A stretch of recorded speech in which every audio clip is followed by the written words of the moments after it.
Anyone who believes in indefinite growth on a physically finite planet is either mad or an economist. We don't want to focus politics on a notion that involves the rejection of principles around which a large majority of our fellow citizens organize their lives. We are not as endlessly manipulable and as predictable as you would think. We've been witnessing an extraordinary turn of events over the last few weeks in which we've moved from what seemed to be absolute certainty of military force into now what one might call the force of diplomacy. Probably, almost undoubtedly aided and abetted by the threat of military force that seemed all too real. However, I think that everybody has rather dodged a bullet, except, of course, for the poor people of Syria, who are continuing to receive many of those bullets, not only having had a number of chemical weapons attacks over the last few months, but also, let's not forget, cluster munitions that have been raining down on them that nobody seems to want to talk about. But where are we now? We're in the midst of a negotiation in the UN Security Council, looking at what I'm calling the Kerry-Lavrov initiative. Yes, it was an initiative that was probably rather tongue-in-cheek to begin with, but then taken up as a possible route and a possible way out of a situation that nobody sought except for whoever carried out the chemical weapons atrocity. The most important thing, it seems to me, in this is to remember who it is that we're protecting and why we are protecting those people and how best to do it. It's not about United Kingdom credibility. It's not about the leadership of the Tory party. It's not about President Obama or even the relationship with Russia. All of those things undoubtedly fall out of it, and we can talk about those endlessly. But it's actually about the people of Syria and how to protect them and how to deal with this issue. And if we keep that at the center of our decision-making, we're more likely to come out with better decisions than if we get distracted by various power politics and gossip. So what I would say that the most important thing to do with this Security Council resolution is to do four things, and in this order. First of all, to secure the chemical weapons stocks. This has to be done not so much with UN inspectors, but with people who know how to secure stocks, which tend to be military experts who are specialized in chemical weaponry and how to deal with them. Now, we won't get all of them. Undoubtedly, not even the leadership in Syria knows exactly where all of the stocks are, and that would be true for any country. It takes a while to ascertain exactly where they are, but we'll get most of them, and that's the key thing. And then, for me, the next thing would be to remove them from Syria, to remove those stocks, to not let them stay in the country. Because if you let them stay in and you try to dismantle them there and destroy them, it's going to take a long time to dismantle them and destroy them. And then you leave yourselves open to all sorts of things happening later on in Syria that could indeed put that whole effort into a really dangerous situation. Once they've been removed to another country, and a country where there are facilities to dismantle chemical weapons, then they should be destroyed. And in most places where there are facilities to dismantle chemical weapons, they're in the process now of destroying them. Russia would be a place to take them to, for example, where they're in the process of destroying all of their chemical weapon stocks under the Chemical Weapons Convention that was agreed in '93 and entered into force in the late 90s. Then I think the next thing is about verification. Have we got all of the stocks? And that clearly is going to be a much harder decision. But it's not the most central one right now. The most central one right now is what do you do to make sure this doesn't happen again? So let's not have the tail wagging the dog on this. Let's make sure that we keep focus on what the most important thing is. I think the other thing for me that would come out of this is if we are going to put in troops or experts, military experts, to secure the stocks, and put in UN inspectors to see what is going on, they cannot be subjected to hostile fire, as we have seen when the UN inspectors went in before. And if we're going to have foreign troops protecting the chemical weapons stocks with the agreement of the regime and presumably the agreement of the rebels, we need to have a ceasefire. So it seems to me that what we're opening up here is an opportunity not just to deal with the chemical weapons stocks, but an opportunity to deal with the conflict in quite a different way. Now, a ceasefire will be very difficult to negotiate, and no one for a minute would underestimate it.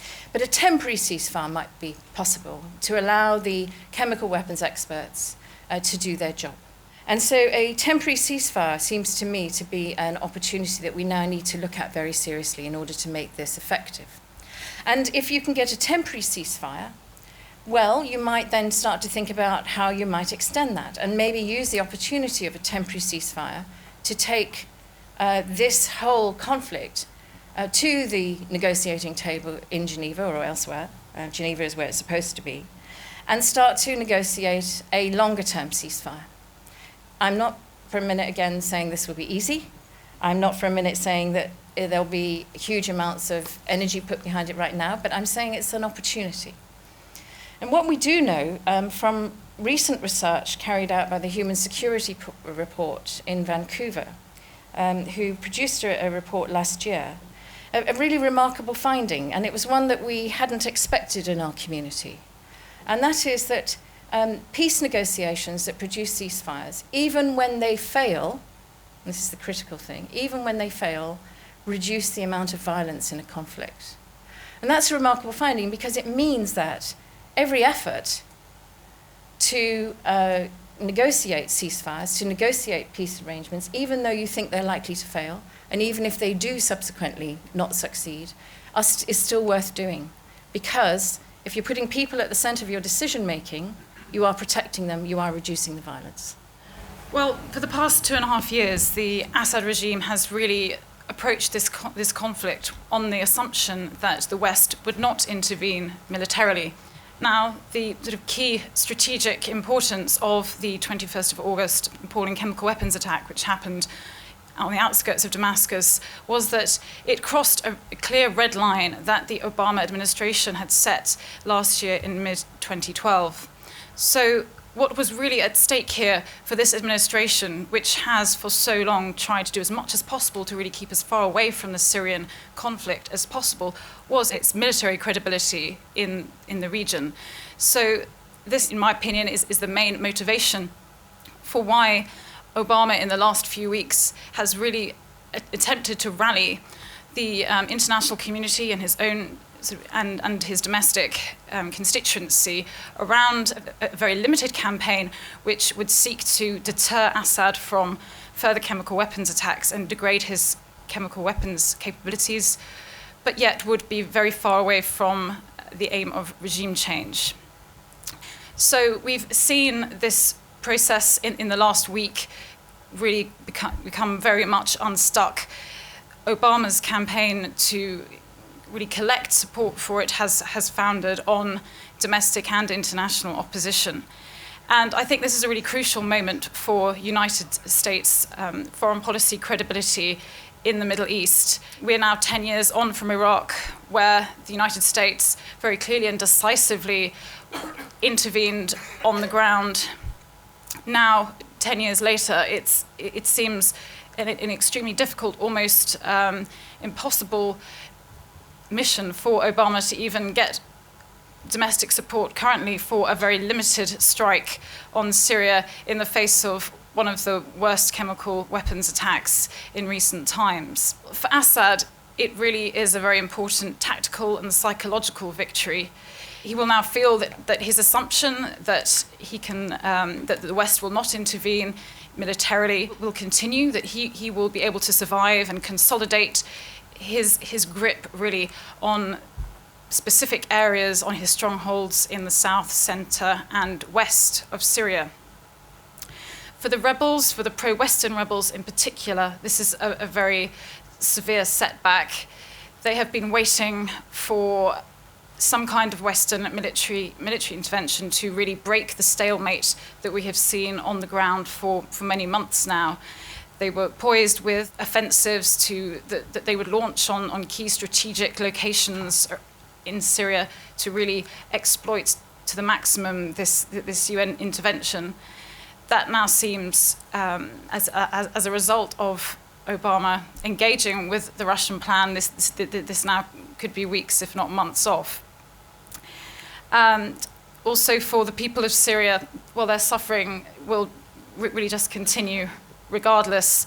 And while we've been having these very intense debates here about the rights and wrongs of Western intervention, the conflict has really been carrying on the ground regardless of this. We're now looking at 150 people on average dying per day in Syria, and sort of 5,000 a month in total, with a third of the population displaced, and a very really woeful and inadequate humanitarian response by the international community.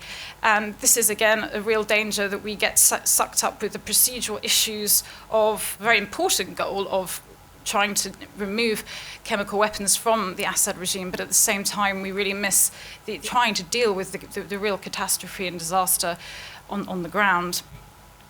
So we found in the Middle East that conventional military intervention on the scale of Iraq has not worked. The US is now hesitant to intervene in the same way, or even in a limited way, in Syria. So what we seem to have as an alternative now is intervention by proxy.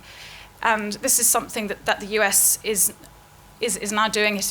We've had reports in the last few days that the Free Syrian Army rebels, the sort of so-called moderate rebels, are receiving arms from the US finally after much prevarication. And the Gulf states, who are very determined to remove Assad, are likely to now step up their armed assistance to the rebels.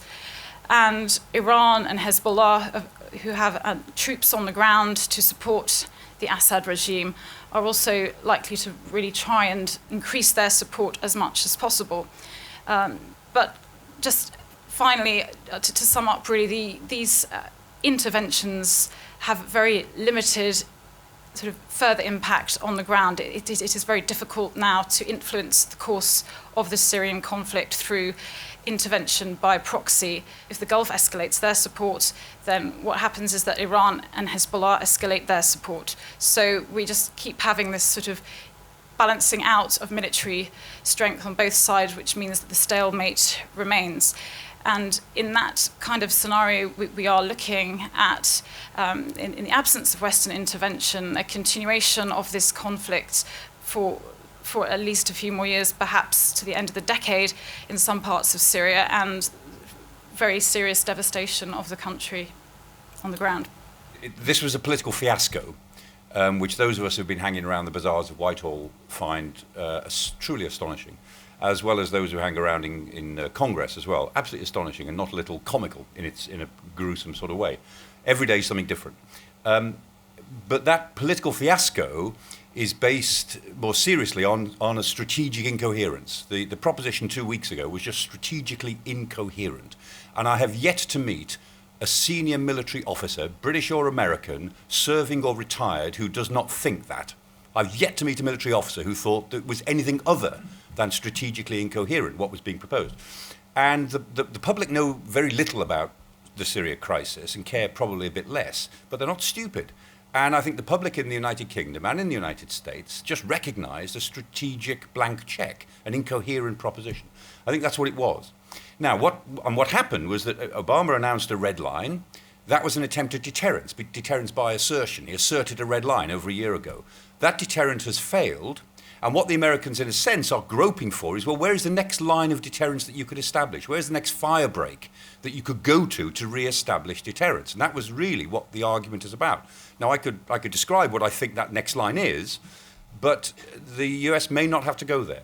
Because as a result of the astonishing turnarounds that we've seen in the last few days, there may be a happy outcome to this. There may be. And I'm not predicting this, and a great deal could go wrong. But let me give you a scenario whereby this process of the Kerry-Lavrov talks create a process that goes to the United Nations, that there is some desire to take control of Syrian weapon stocks, the stocks they've always denied they had, Syrian chemical stocks. We know almost all of them are from the old Soviet Union. My institute has pinpointed the factories that most of them came from. Designed in 1972, most of them, and delivered in the late 1980s. So if they're recovered, they'll be going home. And that process will look a bit like the Saddam Hussein process. There'll be a lot of cheat and retreat, a lot of frustration, a lot of UN resolutions. But what it will do, rather as Patricia said, even agreements which seem to fail have a beneficial effect. That it will create a process that will zero everybody in on chemical weapons. It will create a very, very imprecise and failing process. But it may have the effect of forestalling any other military action. There'll still be military build-up, there'll still be lots of saber rattling, but at the end of 6 months, the Syrians will not dare to have used chemical weapons again. And there'll be some sort of process that goes on. And at the end of it, Obama will be able to turn around and say, look, I threatened military force, I didn't need to use it, and no more chemical attacks have taken place, and we have disarmed Syria of its chemical weapons. That's plausible. I'm not going to hold my breath, but it's plausible. So there may be a diplomatic outcome which will be very frustrating, it will be fraught with tactical failures, but strategically might just work. Patricia's laid out a very inventive sense of how one might then be able to build on that to create a peace process for the Syrian civil war. That's a great series of ideas, and I know realistically it could happen, and you're not going to hold your breath on that either. I understand that. More likely is that this won't do anything about the Syrian civil war, which will go on. And what is at stake here is that the Middle East is coming apart. We've been saying for the last 18 months that if the Syria crisis turns deeply sectarian, it will pull apart the structure of the Middle East from the Levant to the Gulf. We said it 18 months ago, that is now happening. And the stakes that the West now has are not in direct national interest terms in Syria. They're on the periphery of Syria. They're in Jordan and Lebanon and relationships with Israel, relations with Turkey, in particular relations in the Gulf. The West is already quietly moving to try to bolster Jordan. You'll be hearing within the next week about some other stuff in relation to Britain and the Gulf. We're already doing a lot more in the Gulf under the radar, and some of it's going to come above the radar, and you'll hear it within about 7 days.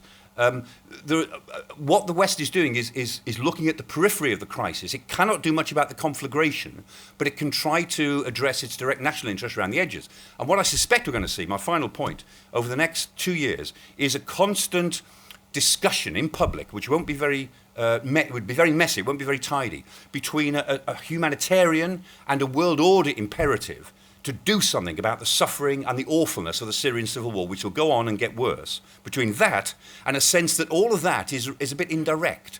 Those are second-order objectives. The first-order objectives are the national interest objectives. Holding up Jordan, trying to prevent Lebanon collapsing, bolstering our relations with Turkey, making sure that our friends in the Gulf feel more secure. And I suspect, I'm guessing, that what we will see is this debate between those who take a world order view and say it's not in our direct interest, but it's very much in our long-term interest to do something about Syria, and those who say, don't worry about Syria, let's worry about the areas that matter more directly to us. That's what I suspect we're facing.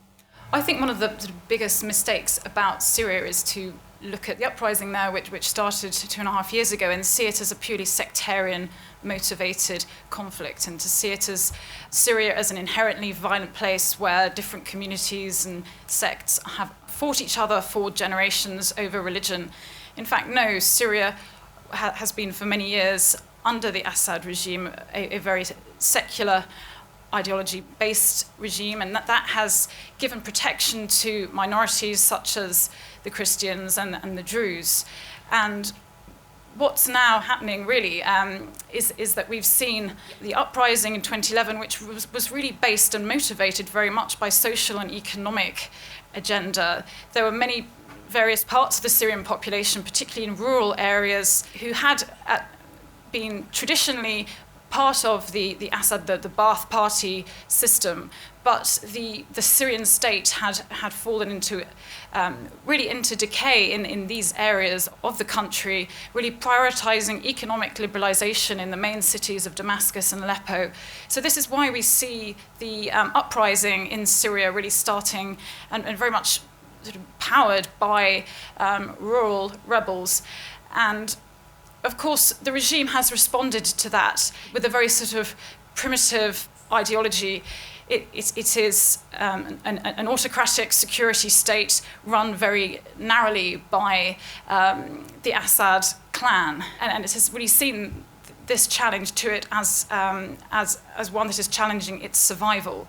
So the sort of the Assad response has been to really go back to its sort of sectarian sort of underlying instincts, and to, in order to sort of rally people to it, it has sort of in a way created a sectarian war by playing on the sort of underlying fears of the various communities. So this is a sort of, an uprising of social and economic motivations, which has been turned by the Assad regime and its response into a sectarian war, which has then drawn in regional powers, Saudi and Iran, who are now playing out a very sort of vicious regional game for rivalry within the Syrian conflict. Thank you. Patricia?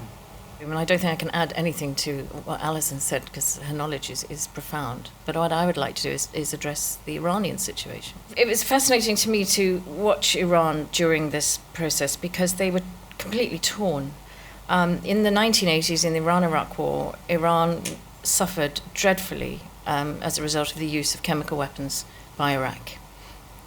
And in fact, Resolution 620, UN Security Resolution 620 in 1988, under which these UN inspectors had their mandate to go into Syria, was as a result of the terrible attacks on Iran, chemical weapons attacks, in which the UN Secretary General's mechanism was invoked to go and investigate that. So I think what you had here was a situation where they were, we hear from German intelligence, for example, quite shocked to hear about what had happened and didn't quite know where to place themselves. I understand from various contacts that they had quite a large role in getting the regime to accept the UN inspectors to go in to do the investigation. I would be very interested to know how much they are working right now with Russia to try and help get this UN Security Council resolution through. In The Hague, where the Organization of Prohibition of Chemical Weapons is seated, Iran is one of the leading players in the fight against chemical weapons. We have huge amounts of stocks in Russia left. We still have some stocks left in the United States, and various other countries around the world retain some, and they're in the process of getting rid of them. Almost every other country in the world is part of the Chemical Weapons Convention, and Iran has been a leader in that. And to have now Syria, that is not a member of the convention, one of the very few, to use chemical weapons, I think has put them in the most dreadful position within Iran itself, with the people who suffered. And this generation of leadership is that generation, the young people who suffered in the military or in the villages on the borders. So I think this is something where we need to understand a little bit more of the nuance of what's going on in Iran to understand how this might play out in the longer term. Michael, I can't remember who it was who said that we should think of the world not as G8 or G20, but as G0 in a sense, in terms of a declining capacity for the international community to act together. Do you share Patricia's pessimism? In certain situations, that's absolutely true. It's complete, if you like, multipolarity, but also with powerful regional actors. I mean, ultimately, this thing comes down to the competition as well between Iran and Saudi Arabia. Those are both powerful actors who are driving this. And you look at where the stuff is coming from, the supplies to each side is coming from. They are behind it. This is a war by proxy between Iran and Saudi Arabia, and that element of the proxy war is getting more and more prominent. And you don't see the major international powers being able to, as it were, agree that whatever their own sectional interests are, the one thing they share is a desire to stop a major regional conflict. I think in all civil wars in particular, there's a moment when you might make a difference early on, and that moment has passed. And there's a moment later on when you can make a difference, and there's a part in the middle where you can't do anything that won't make it worse. And I think that's where we are now. Alison? I think there's certainly the international community has really shown its inability to coordinate on the Syria issue, because really this issue does take in so many multiple conflicts that we have at the international level. This standoff between the United States and Russia over their credibility and their influence in the world. We then have the regional conflict between Saudi Arabia and Iran for influence in the region. And then on the local level, we have firstly the conflict between the regime and the opposition, and therefore international coordination will help, and having agreement between Russia and the United States as we're now seeing through this chemical weapons disarmament plan is at least something positive. But ultimately, this problem may just be too big for the international community to actually solve.